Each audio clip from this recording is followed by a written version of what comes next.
नमस्कार जी, उत्तर प्रदेश उत्तराखंड देख रहे हैं आप। मैं हूं कुंदन जमैर। बागेश्वर धाम के प्रमुख पंडित धीरेंद्र शास्त्री अपनी पदयात्रा की वजह से सुर्खियों में हैं।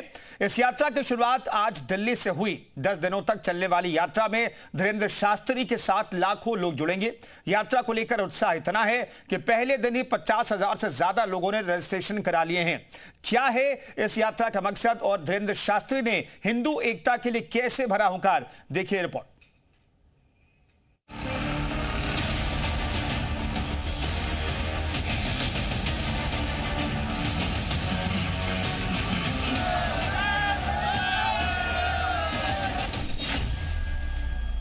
शुरू हुई बाबा बागेश्वर की सनातन हिंदू एकता पदयात्रा।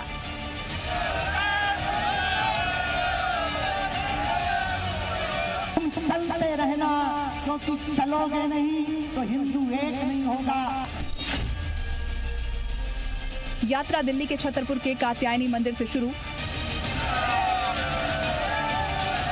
हिंदू एक नहीं होगा तो भारत हिंदू राष्ट्र नहीं होगा। 10 दिन तक चलेगी बाबा की यात्रा। वृंदावन तक हिंदू एकता के लिए हुंकार। पूरी दुनिया को हिंदुओं की ताकत का पता लगेगा।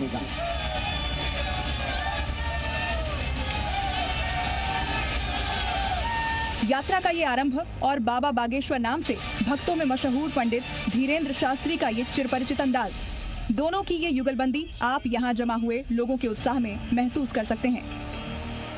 धीरेंद्र शास्त्री अपनी यात्रा के लिए एक दिन पहले ही छतरपुर पहुंच गए थे। इसके बाद सुबह मंदिर के सामने भक्तों का जमावड़ा शुरू हुआ।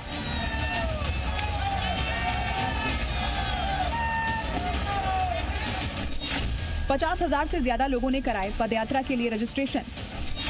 10 दिनों में पूरी होगी दिल्ली से वृंदावन तक 150 किलोमीटर की यात्रा। जब फ्रांस के लोग अपनी सड़कों पर उतरकर फ्रांस को बचाने के लिए सड़कों पर उतर सकते, इंग्लैंड के लोग अपनी देश को बचाने के लिए सड़कों पर उतर सकते, तो हम भारतीय क्यों नहीं अपने भारत को, सनातन को बचाने के लिए सड़कों पर उतर सकते। हम सब हिंदू। इस हुंकार के साथ धीरेंद्र शास्त्री हजारों भक्तों के साथ दिल्ली की सड़कों पर निकले। पूरी यात्रा के दौरान पुलिस सुरक्षा के लिहाज से ड्रोन और सीसीटीवी कैमरों से निगरानी करेगी। साथ ही कुछ रूटों पर ट्रैफिक कंट्रोल की व्यवस्था भी की गई है। अब आपको बताते हैं बाबा की ये पदयात्रा क्यों खास होने वाली है। यात्रा का समय सुबह 7 बजे से शाम 6 तक होगा। यात्रा हनुमान चालीसा के पाठ से शुरुआत होगी। दोपहर के भोजन के वक्त रोज 7 संकल्प लिए जाएंगे। यात्रा में नेता, अभिनेता और खिलाड़ी भी शामिल होंगे। यात्रा के जरिए युवाओं को सनातन और राष्ट्रवाद का संदेश देंगे। चलते रहना, क्योंकि चलोगे नहीं तो हिंदू एक नहीं होगा, और हिंदू एक नहीं होगा तो भारत हिंदू राष्ट्र नहीं होगा। कौन कौन भारत को हिंदू राष्ट्र होते देखना चाहते हैं? कौन कौन हिंदू एकता चाहते हैं?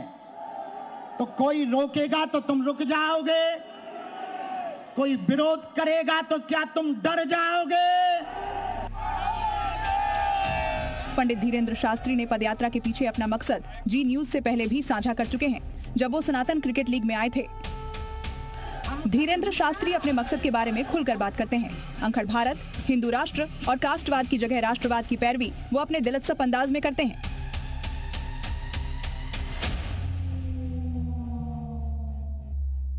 जो चीज बाहर लाए तो उसे डंडी के बाहर ही करनी चाहिए। यदि आप देश के लिए, देश के गद्दार हो तो आपको बाहर ही रहना चाहिए। तो बाबा जी न्यूज के कैमरे पर जो बताया उसे पूरे दमखम के साथ साक्षात करने जुट गए हैं। अभी तो यात्रा दिल्ली से शुरू हुई है। 10वें दिन जब वृंदावन पहुंचेगी तो लाखों लोगों का हुजूम और साझा संकल्प अपने आप में एक नई हेडलाइन बनेगी। हम सब हिंदू